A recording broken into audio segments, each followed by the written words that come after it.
Well, we can start because Romello's here now, so we're good. Hey, Romello. So welcome, everyone. I want to be conscious of the time. We are going to try to do a hard stop at 1 o'clock, but we're really grateful that all of you decided to join us. Just to give you a really brief background, it's Dylan and Scheifel had talked about this idea and approached Dr. Warden and myself, and we were originally going to be doing this in the St. Clair Lounge, but you know, powers greater than us had other ideas, so here we are. So I just want to welcome everybody on behalf of the Office of Mission and Ministry and Interfaith Dialogue.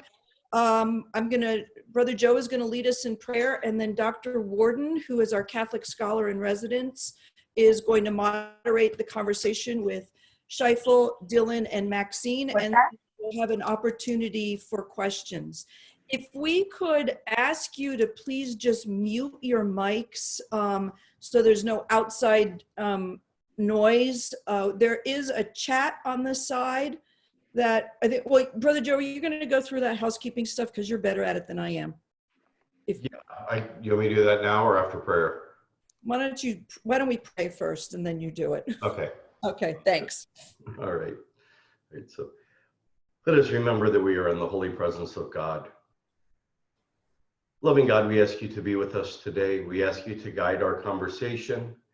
We ask you to open our minds and our hearts. And we thank you, of course, for the gift of being present to one another virtually today in this conversation. And help us to direct our conversation always to the glory of your name. We ask this in your most holy name. Amen. Amen. Thank you. All right, so we just ask that everybody put your microphone on mute unless you're speaking. At that point, we will have a chat feature. We will have the to be able to raise your hand to speak as well, which you can access all of that on the bottom of your screen. There is, it says manage, or it says participants. You can just click on that. You have all your participants on the right. Right next to that is the chat option. If you have a question that you would like to post on chat, you can, of course, type your message there and it will go to everybody. Everybody will be able to see that as long as they have those two things up on the side of their screen. Also, you all probably already know this, but there's different view options and up at the top right hand side. So the option, you can have everybody on the screen or as many on the screen as possible. But if that's what you would like, you can also just have speaker view where the person speaking is on the screen at that time.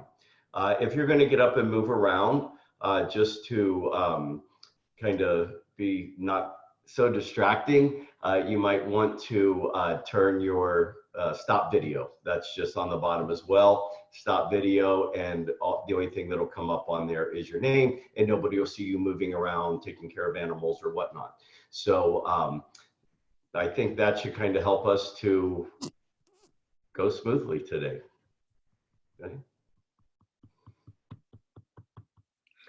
Thank you. Thank you, everybody, for being part of this. There are some very familiar conversation partners here on the screen, and some others who are not as familiar to me. One thing to keep in mind is that the sort of question and the conversation that comes out of the question that we're asking today is actually a pretty typical kind of thing that takes place on a daily basis in the St. Clair Lounge. That the group of people, students and faculty and staff who hang out there on a regular basis or move through that space are always wonderfully engaged in presenting to each other these curiosities and these questions. And so I feel very grateful that even though our educational community and our college community has to be engaging in learning in a very different kind of way, in a different context right now, because of the COVID-19 pandemic, that we're still able to figure out ways of having these conversations. So I'm very grateful for that. This question about cannabis and religious traditions came up as a curiosity initially from two students who are here today, from Scheifel and Dylan. And in kind of talking about it and wondering if we could have a broader conversation, we wanted to be kind of focused and clear about the question we were asking and what we were not asking. So the question that they kind of raised with me at one point was, so what does Catholic tradition say about whether or not you can or can't use marijuana? I think that's pretty much as clearly as the question was asked. And I kind of like right off the top of my head had some thoughts about it, but I didn't know of anything that was ever definitive. And so as we were framing this, we decided that, one, we really wanted to focus on the idea of purity or impurity within various religious traditions. So that's one thing. So we're not really talking about legality or illegality. We're not talking about ethical or unethical so much as we're talking about how longstanding religious communities and traditions might have an attitude or might not have an attitude towards the use of a substance. And that substance, we also wanted to limit to marijuana or cannabis. We're not so much talking about other kinds of either recreational or even medicinal substances, medications, or recreational things like alcohol might be, or other illegal drugs might be. But we really felt we kind of wanted to limit it there. So we then started to include Maxine in these conversations. And what I'd like to do right now is just to invite maybe the three of you can sort of, can duke it out, but Dylan, Scheifel, and Maxine are just going to address this question of the use of, or a prohibition against the use of cannabis, marijuana, within Christian tradition, Catholicism, Islam, and then Maxine is going to offer a kind of biological, physiological, neurochemical kind of addition to that, a kind of in commentary on a sort of more empirical, scientific kind of way. So of the three of you, who wants to jump right in?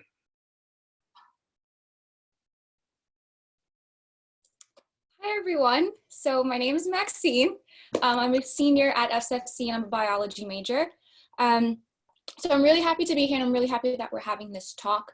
One thing that struck my attention with this is that as someone who's very interested in medicine and the biomedical field, there's always been a strong opinion about the use of marijuana in giving it to patients who may be ill or maybe even on deathbed, and maybe how we can prolong using the use of that. For me, I'm actually interested in osteopathic medicine. So I believe before giving patients any sort of medication as a first source, I believe that the human body can find a way to heal its own self. I just think that us taking medication all the time, we just alter what our cells and what the organs that we have in our body are made to do. And with the use of all these intake of medication, I just feel that we alter the mechanism of how to heal our body. For me, looking at all these research, I see that we know marijuana can have an effect on a person's thinking, usually damaging or prolonging the way of thinking. But there's also a positive value that I like to see in marijuana with the use of it medically. For instance, we have cancer patients. When they go under chemotherapy, we see all these underlying damages that happens to their organs, such as loss of appetite, nausea, their weight loss, and extreme pain from all of this. What I've seen and what I've actually am totally for is that the use of medical marijuana helps with cancer patients more so in tumor growth. So there's been studies that have proven to show that the intake of medical marijuana has had a very good positive tract in decreasing cancer cells within a cancer patient. And you also have the bad side effects that come in with chemotherapy, and the medical marijuana helps goes against that. So with the use of the medical marijuana, cancer patients who may have loss of appetite actually gain their appetite back after chemotherapy. Patients that feel nausea after chemotherapy actually notice there's a loss of nausea and vomiting after chemo and the use of medical marijuana. So I feel that's a positive intake. And there's also many other diseases as well, as Alzheimer's disease. So in more specific terms, when a patient is diagnosed with Alzheimer's disease, there's something called the beta amyloid proteins, which we notice are very active in degrading the progression of Alzheimer's disease and the brain cells. What medical marijuana does on the beta amyloid is that it also stops the progression of the rapid increase in the beta amyloid proteins. However, we do notice that, yes, there are many pros in a medical way. However, as physicians, we have to also understand, okay, if I give my patient medical marijuana and I know that it's going to help them in A, B, and C, I also have to think of the side effects that are going to come with the take of the medical marijuana. So for instance, if I know I have all these pros, I have to think, okay, my patient may become addicted even after if we stop the cancer growth, or we, slowly stop increasing the progress of Alzheimer's disease. We have to think about memory degradation as well, because that also has an effect. We also have to think of neurotransmitters such as dopamine. Usually people who have intake of marijuana, we notice increased levels of dopamine, and dopamine is actually our reward pathway.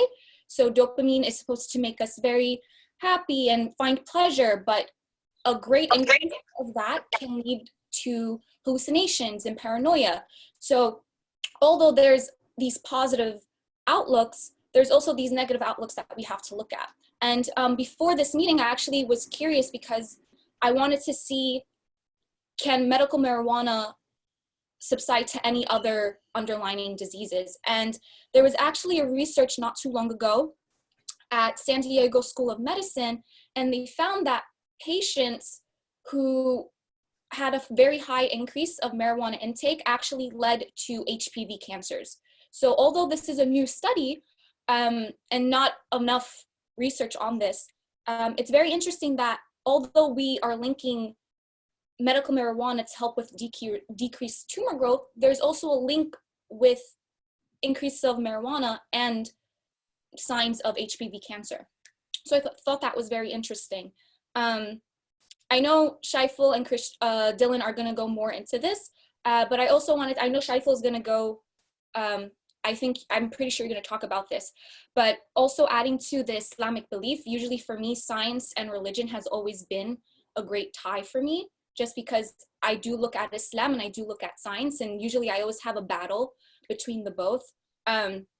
But I've always told myself, if I have a patient, or even myself, if I don't want to intoxicate my body, or if I don't want to do any damage to my body, in Islam, I know, Shaiful, you can correct me if I'm wrong on this. I have some knowledge on it, but I firmly believe that if there's one cure for me, and it may be, prohibited in my religion, that there is a way for me to take it, because I know that in the other point of view that it's going to help save my life.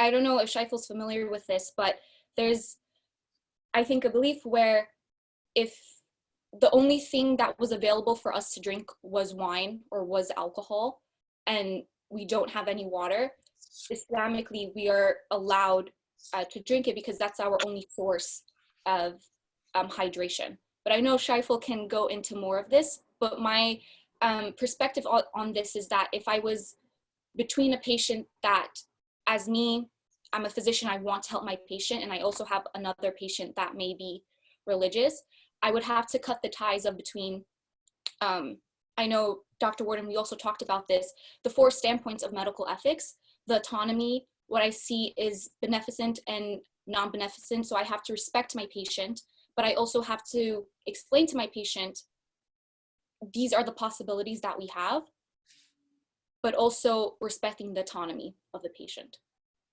So that's my intake on Oh, that. thank you, Maxine. So wonderfully thorough. Shaiful, do you want to hop onto that since could be some really good links?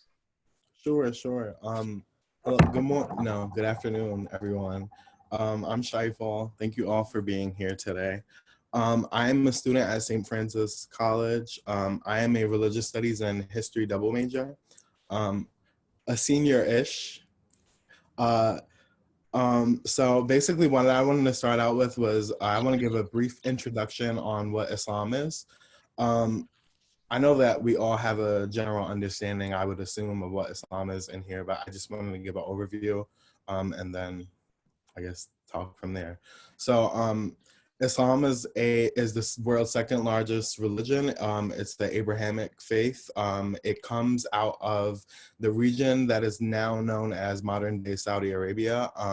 It's a monotheistic religion, the belief in one God, but also to tie into that, it's not a monolithic religion, which is important to remember, right?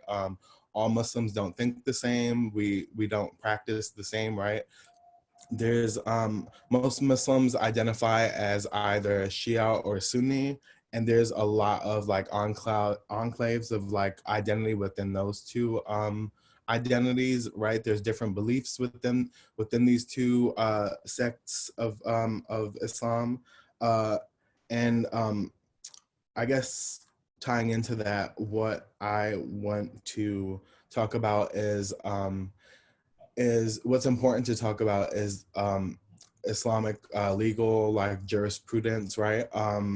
And this is tied to the way in which the process in which things are decided on whether or not they are allowed or prohibited.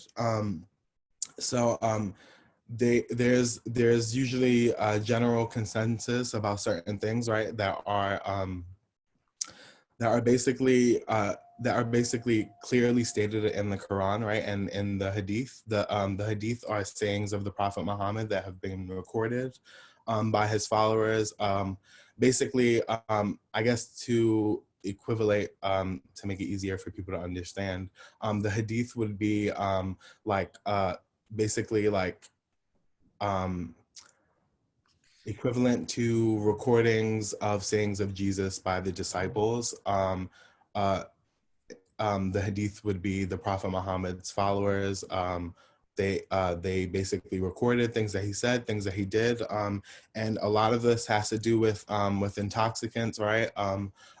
Islam generally prohibits all forms of intoxicants, but like I said again, there's a lot of difference of opinion within that. There is a lot of difference of opinion within that. So yeah. So basically, what I wanted to touch on right now is the fact that that marijuana in the Islamic tradition, right, historically, has always been something disputed because the Quran talks about intoxicants, i.e., meaning like wine, right? And in the early Muslim world, right, certain schools of thought only prohibited wine, and some of them didn't prohibit other kinds of intoxicants. So, I mean, as the conversation, I guess, unfolds, I'll talk more about that. I also wanted to generally just touch on the arguments regarding marijuana right now, right? Generally, right, in Sunni Islam, right, there's like most of the opinion around it is that it's not allowed, but medically, if you have a prescription from a doctor, if it is given to you by a doctor, then it is allowed. But then, like I said before, we have to take into account that there's a lot of diversity within the tradition. Offshoots of Sufism, right? There's a couple of groups There's a couple of groups around South Asia, in the continent of Africa, who do use marijuana both recreationally and as a I guess as a substance to amplify their religious experience. So yeah, I'll leave it there for now, and then we can dive more into it. I'll give the mic to Dylan. Thanks, Sean. Okay, Dylan, you're up. Yes, thank you. So again, thank you all for coming to our conversation today. And so yeah, my name is Dylan. I'm a sophomore at St. Francis. My major is communications with a concentration in digital media. And again, when this question was first asked, from my perspective, so the Catholic and Christian perspective, I myself was kind of curious of, any sort of position the Catholic Church or Christians may have on the use of marijuana. And so that kind of led me to do some research on that. So I have a few talking points here, but just one to kind of open up the general discussion as we end our introductions. I found a good excerpt from a website called the gospelcoalition.org. And just a quick little blurb from the senior commentator on that website. They kind of explained that marijuana wasn't usually a gray area in Christianity and Catholicism because for the most part it was illegal for a long time. So that really didn't pose much of an argument, being that going from an excerpt from Romans 13, let every person be subject to governing authorities. There's no other authority except from God, and those that exist have been instituted by God. So Romans 13 says that we should be, understanding and being subject to governing authorities. But the interesting thing now is that when it's becoming a gray area is that marijuana is slowly starting to become, legal in different states. Even my state, Florida, where I'm currently residing for the time being, the use of marijuana is legal for medical purposes. So that's kind of where the lines start to be a little blurred because, from there, if it's if we're subject to governing authorities and the governing authorities have no restrictions on the substance, where can we go from there?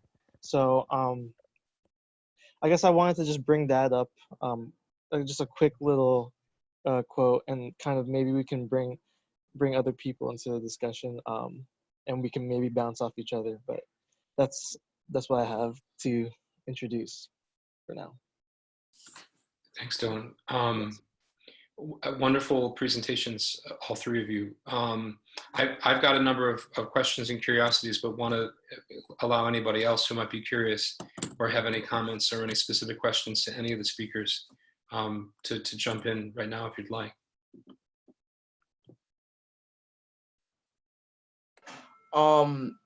I actually have a point I would like to make. I'm actually a bit unclear because I know you guys are arguing, just the use of medical marijuana, but are you for it or are you against it? Because, it's just sounding like from the three of y'all conversation, you were always, just juggling whether it was good or whether it was a bad thing. But me personally, I just wasn't able to hear your side on the topic.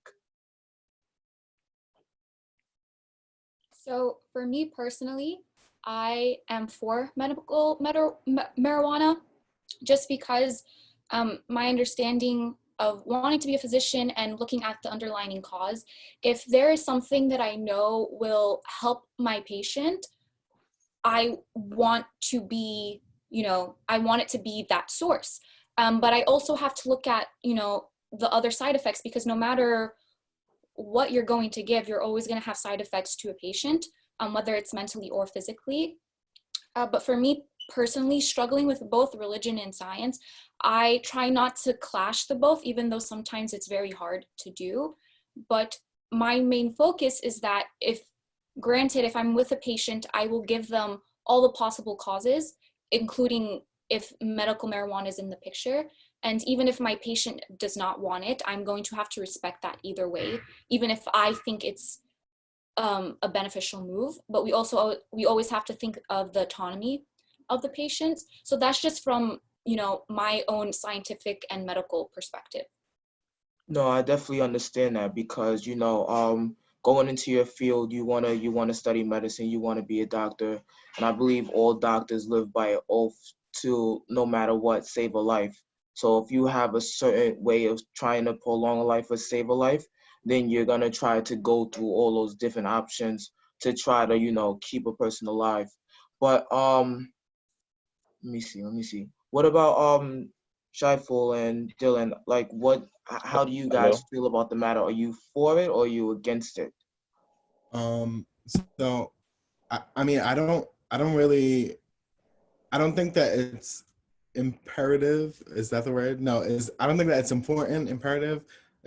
I'll use important that I share my own opinion. I just, I want to come, I mean, I guess we're conducting this discussion from like I guess a broader sense, right? Where we're just discussing whether the idea of this discussion is to talk about the views and ideas behind it and not personal opinion. So I do want to I do want to like just focus on that. So my opinion doesn't matter about it. I mean, my opinion on it doesn't matter. I more so want to share the historical and like current ideas of my religious tradition with you all about it, if that makes sense. Yeah, it definitely does. Yeah, and just real quick, kind of piggyback because the question was pointed towards us three. Even myself, I'm coming from a position of just trying to learn more, even in a broad sense, or even in the perspective of Christianity and Catholicism. And actually doing this research kind of gave me some more insight on that to kind of be more educated at it. So again, I mean, from me, like I'm coming from a position of trying to explore this kind of topic and just be educated from the different points that are coming up in the discussion. Yeah. Yeah. Shaiful and Maxine, I find the Islamic posture towards this really fascinating. I wonder, what do you think of this? If in Islamic teaching there might be a kind of presumptive negativity towards the use of marijuana because it in normal circumstances is an intoxicant. I mean, people get high with it. Maxine, you're sort of recognizing these various complicated sort of medical uses and now the legality of many medical uses. What about using a substance, and I don't even know if I have it correct here, but like CBD oil or whatever that extract of marijuana is that can be used, I know medically at least, where you don't get high, but you're able to have some of the physiological benefits of it. Would using that extract of the substance that is not intoxicating, I guess, in your opinion, maybe be more acceptable to an Islamic, even like a stricter Islamic understanding? I guess I could talk on that first. As of now, like from the research that I've conducted so far, specifically for this, CBD is something that is kind of new, right? So the general consensus right now from most of the Sunni scholars is that it's fine because there's no THC in it. So the THC factor would be what would make it impermissible essentially. But if it's basically the idea behind it is that if it's used too much recreationally, it can become something that's like, I guess, like disliked. So in the Islamic tradition, right, we have this idea of something that's prohibited, something that's halal, haram, and makruh, right? And halal is good. You can consume it. Haram is basically you're not allowed, it's prohibited, and makruh is disliked. And anything that you do in excess would be considered disliked, right? But also with CBD being a new trend, right? Scholarship in Islam is very, very fluid, right? As far as like time period wise. So like say coffee, right? The introduction of coffee into the world, it comes out of the Middle East, right? Ethiopia. And then it starts to spread over the Middle East. And for the first couple of centuries, coffee was completely impermissible from the Muslim world. Like within the Muslim world, it was considered an intoxicant, right? Most of, the vast majorities of the scholars did not allow it because of the effects that it had on the body, right? There's like this, I'm not sure where it's from, but like there's this like historical, I guess, event that happens in Mecca, right, in Saudi Arabia, when coffee first starts to show up within Mecca, and like these boys are running around because they've had coffee, and basically what happens is that the authorities catch them, and the Muslim world basically starts deciding whether or not coffee is permissible or not. And I guess in the same light, CBD, I mean, it's going to go through that process as well eventually. So the way that like things are legally approached, right, through Islamic law is a lot different from other traditions, because what is when new things I guess come into light, right, there's a lot of exploration and basically a basically the scholars look through the Quran, they look through the hadiths, and they analyze whether or not something is going to be halal or haram. So I remember when I was younger, right? I remember crazy photos were haram. And now everyone takes photos, right? So this idea of legality is something that's super fluid, and it changes a lot within the Islamic tradition. So back to your question, Dr. Warden, about CBD. As of now, like from what I've heard, right, CBD is allowed.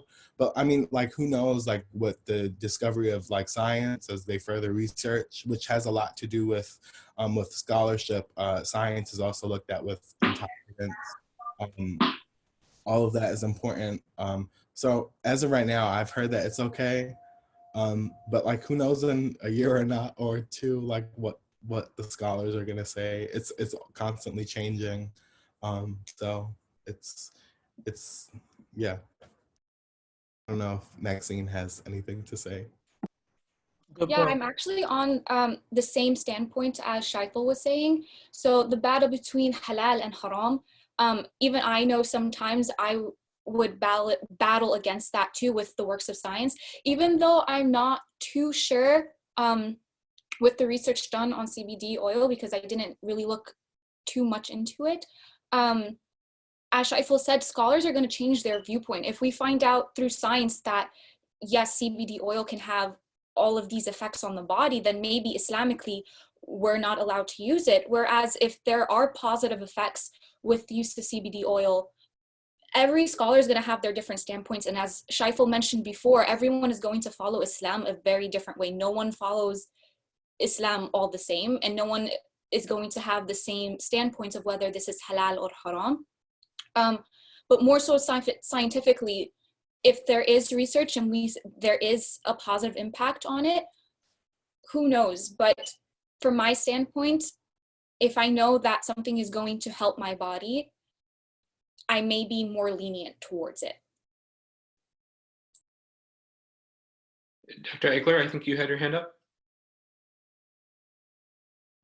Your microphone. Thanks.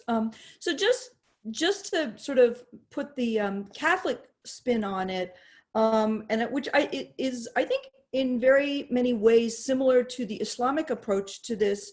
The church's concern, first and foremost, always is with the dignity of the human person. And many of you have heard me beat that drum throughout the year because that's been our theme this year. But that's where we begin. That's our jumping off point.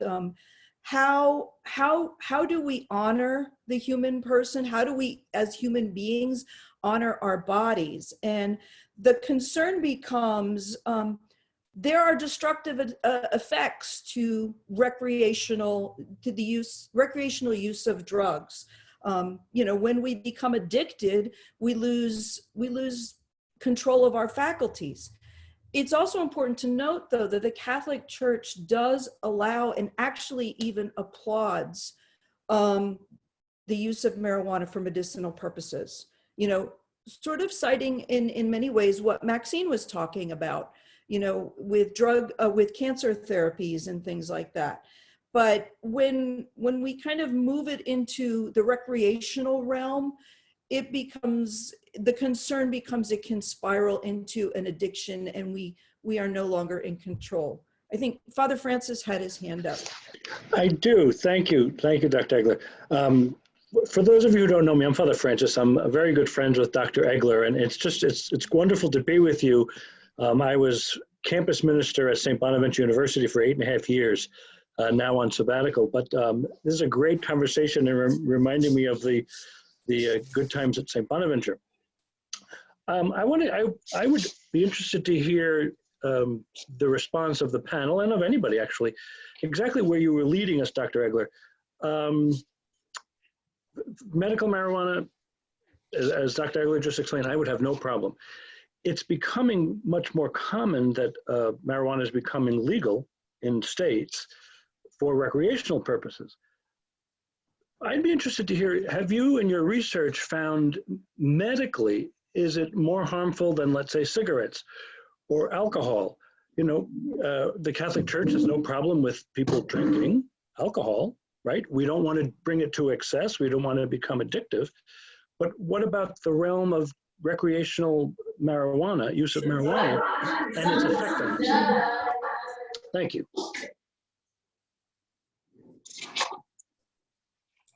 Yes, to add on to your question, we always have to think about the side effects.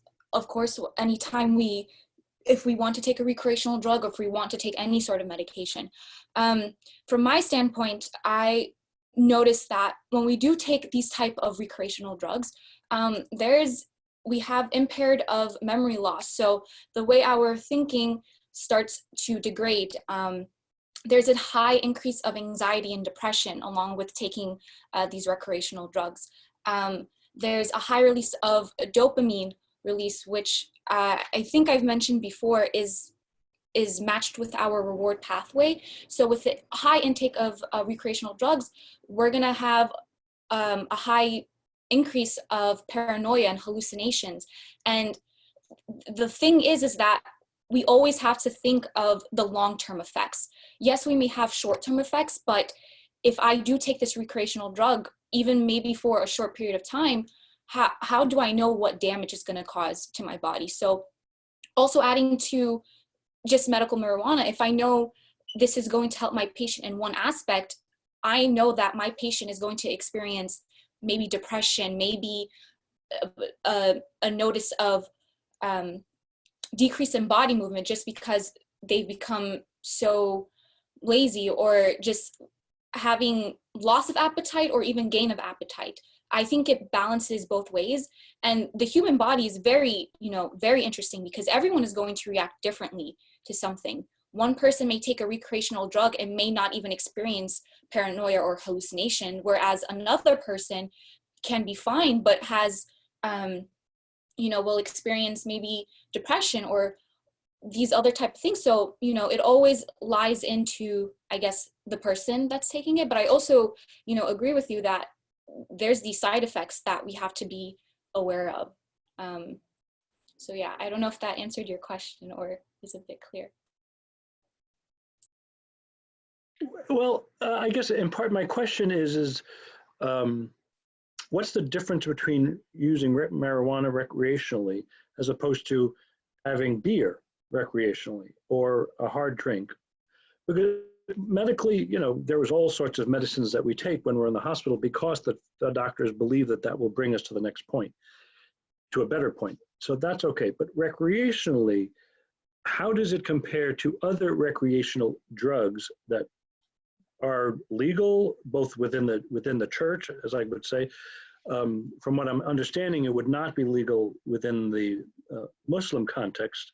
It sounds like nothing that alters your mental state is quote unquote legal. But how would it compare to other recreational drugs that are legal and moral? I did want to add that there's no like set standard on the legality of marijuana in Islam. I'm speaking from the Sunni tradition, which is mainly all of the scholars say that it is not allowed, but there are offshoots in the Shia and Sufi traditions that allow it. And under context, right? Recreation, right? Spiritual practice. Marijuana is consumed in both lights within the Muslim world, in different places. So I just wanted to point that out.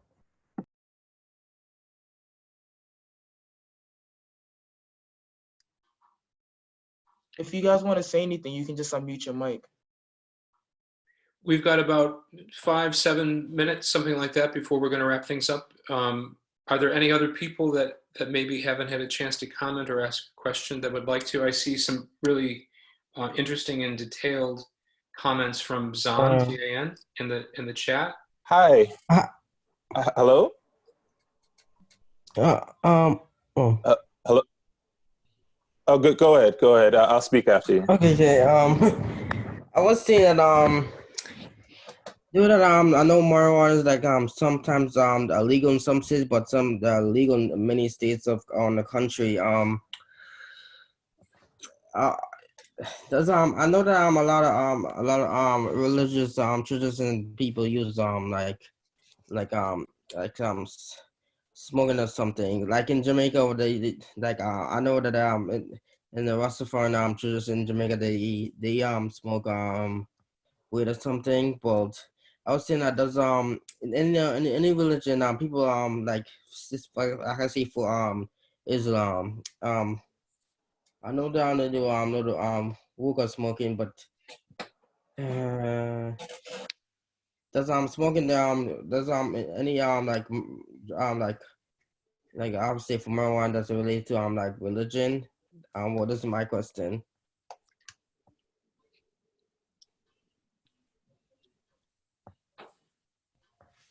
The question wasn't too clear. Can you ask it again? I meant to say that if marijuana can be is used in many other religious cultures. Well, I know I couldn't provide a clear question, so I have to say what I Do said. you mean like for spiritual purposes, Yes. Keanu? Yes, Tim. Yeah, I know Shaiful mentioned that a little bit in terms of you know, for sort of a spiritual experience. As far as there's different Sufi orders, right, throughout throughout South Asia, throughout Africa, and they all I mean they don't all, sorry. Some of them at Sufi shrines they do the use of cannabis is present because there's this idea that it will take you over a point of ecstasy to the point where there's a concept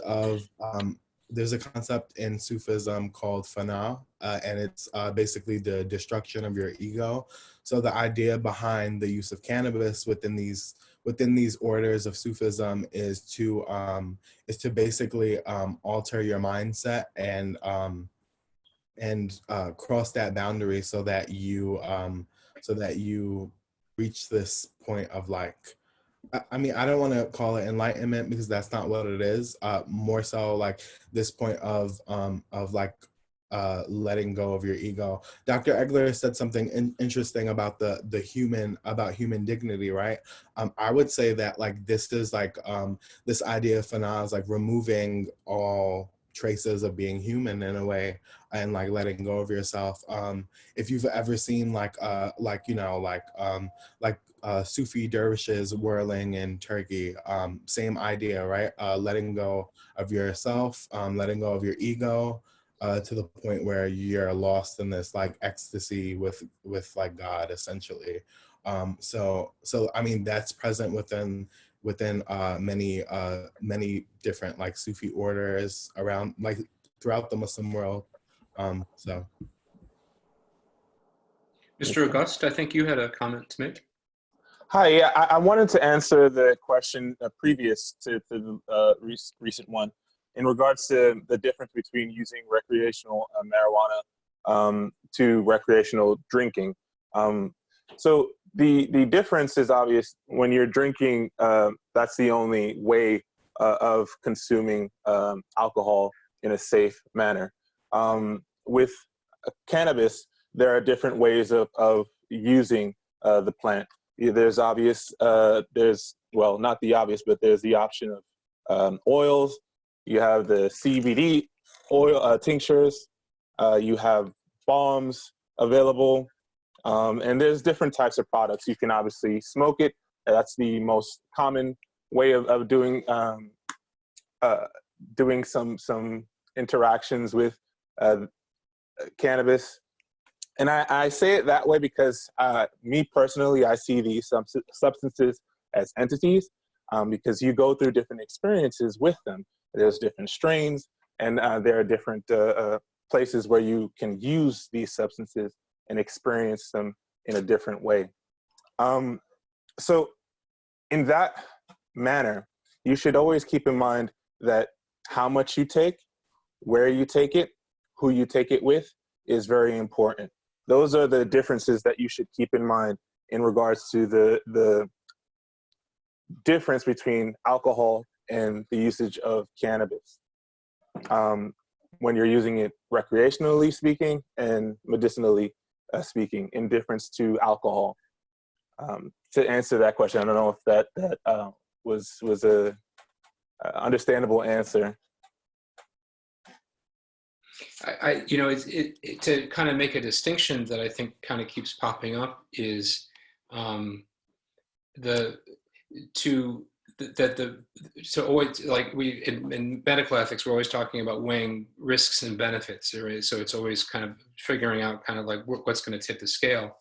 And if, for example, in New York State, a legal medicinal use of marijuana is going to alleviate pain or sort of negative symptoms of chemotherapy or even sort of be palliative in some way, that seems sort of to outweigh some of the other risks, especially if there are safer ways of using the substance that isn't linked to the carcinogens of actually smoking it.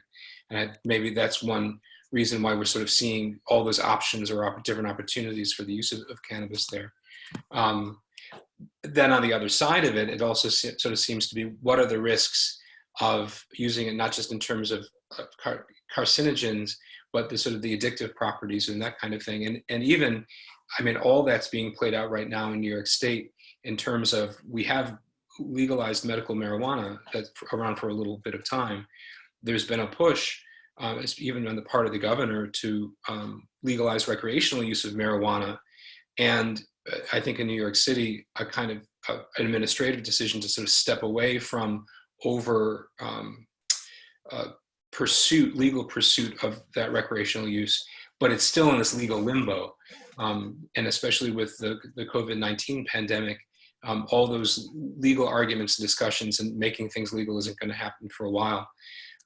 So it makes me grateful that we have some of these other religious and spiritual perspectives to use to kind of make some of those considerations of risks and benefits. It's about 12:52, and I think unless somebody has a burning desire to say something, though you can also sort of add this to the group chat. We've had some very interesting comments and additions in the group chat, which people might be curious to take a look at. I know that we're going to be able to preserve those since we've been recording this session.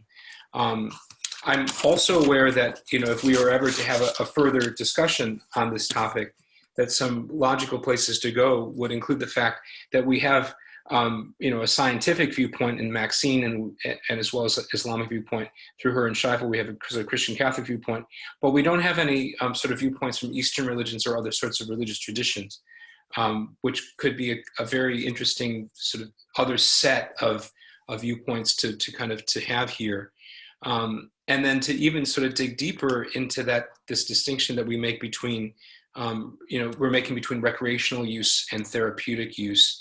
It seems to me fascinatingly that those distinctions aren't always very clear, even in terms of the neurochemistry of these things. And I mean, that would be a kind of a whole other, we could spend a whole hour certainly on that. Any burning desire to make a last statement or, I did want to say one last thing. We talked about it when we were planning this, Dr. Warden. So basically, I also wanted to talk about like the idea of like ethics behind consumption of marijuana, right? Whether it be whether you buy it legally or illegally, and I guess the idea that that America, right? America is suffering from mass incarceration, right? There are a lot of people in jail for selling marijuana and but like meanwhile, like there are neighboring states, right, who have legalized marijuana already. So I also wanted to, I guess, touch on the idea that that is it really ethical is it really ethical to consume or support the business of legal marijuana if there are people in like other states who are basically who are being incarcerated for it. So I think that's an important point to make when you talk about spirituality, right? Because your personal views and your religion and whatever you want to call it should never be should also be linked to your understanding of social justice and having a strong idea of justice for your brother or your sister, whether they be whether they share your faith with you or your identity with you or not. So I also wanted to point that out. Interesting, good point. And Kepler, you have a few seconds to make a final comment. Yes, I just wanted to say in regards to the substance and other psychedelic substances, I think it's very important that we all take a look into how these substances work and how they've impacted language, our humanity, and our civilization. Because in all actuality, cannabis has been used, and you've probably read or heard this before, for many years before the feds have put this scheduling on it. So it's very important that we all actually have firsthand experience with these substances, not just one time, because you don't necessarily know exactly what you're dealing with if you just have words on a paper and you're reading it, or you're testing a mouse in a lab or a person in a controlled environment in regards to knowing exactly what you're dealing with. So I just recommend that to everyone.